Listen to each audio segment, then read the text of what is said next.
Because one of the things the Lord said to me, and I found this intriguing, he said, the seed of deception isn't planted. It's exposed and uprooted.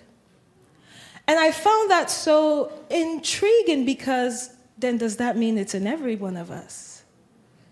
It all depends on what type of fertile ground that we give it. Do we water it? Do we give life to it? And are we seduced by it? Because when you think about deception, just think of a kid. I have a niece and a nephew. My niece is in her teenage years, so she's more advanced in how she moves. But my nephew does not realize that we see it, the manipulation. Not too long ago, I remember I was on the phone with my brother, so we were on FaceTime. And my nephew wanted to do something with, from his mom, and his mom was, the mom was asleep, my sister-in-law. And he's telling my brother, he's like, Daddy, can I play with it? And my brother is like, Mommy said you should not have it. And he said, but Mommy's asleep. I said, what in the world? Why is it that kids, nobody taught them this, but kids can be so manipulative and deceptive? You see, many of you've heard the saying that we were all born in sin, right?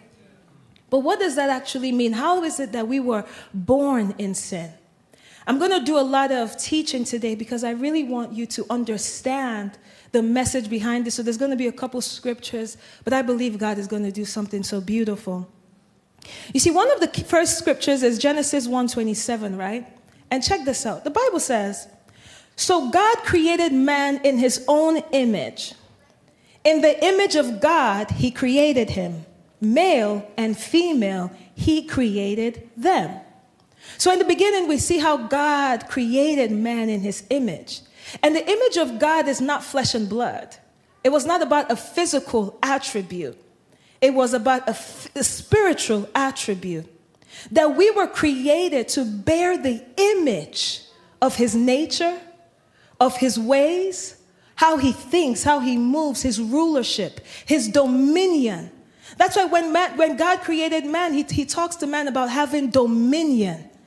So we were supposed to reflect the image of God. And God was watching the whole time. There was a moment when, God called Adam to name all the animals. And the Bible says he was watching to see what he will call them.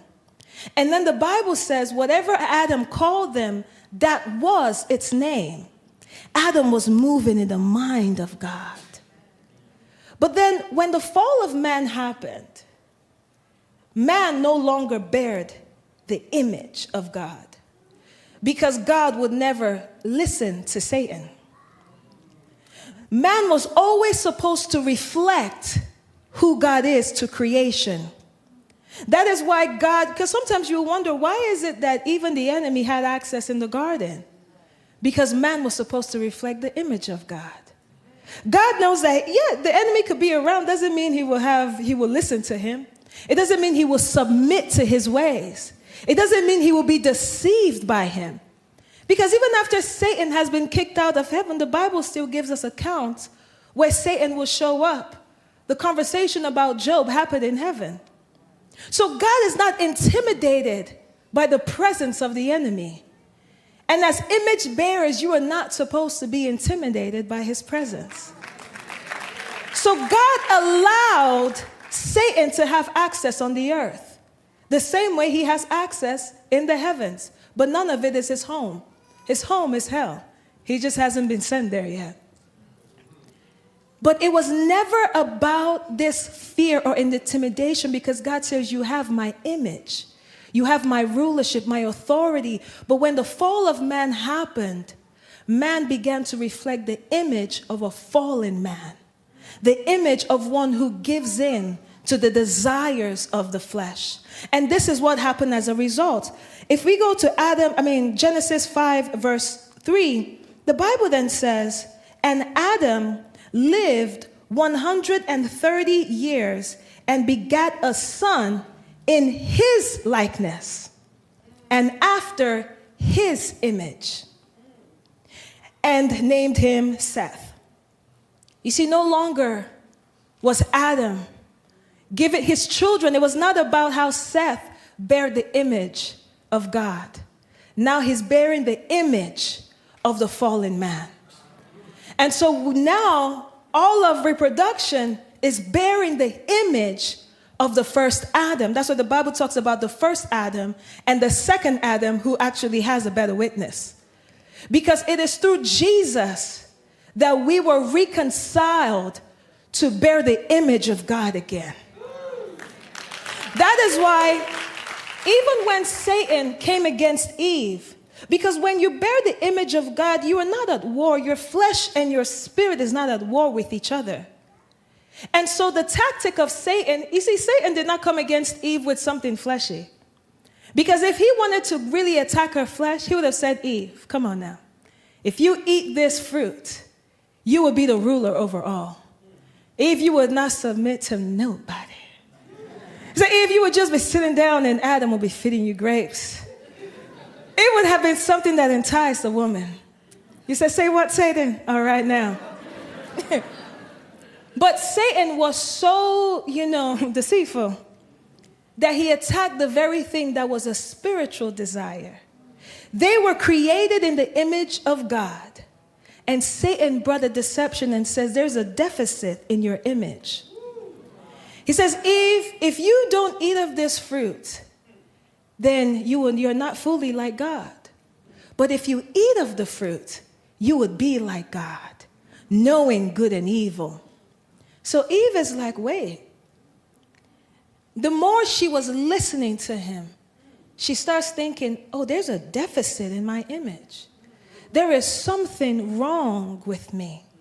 And you see, the interesting thing about that moment, you see, sometimes you're wondering, why is it that the enemy was after Eve?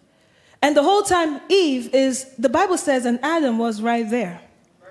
Why was it that he approached Eve and not Adam? What was it about Eve? There are many things that the Lord has been teaching me about the woman. One of it is that the woman is a gateway, but that'll be another message. But another thing is that the woman came second in the natural.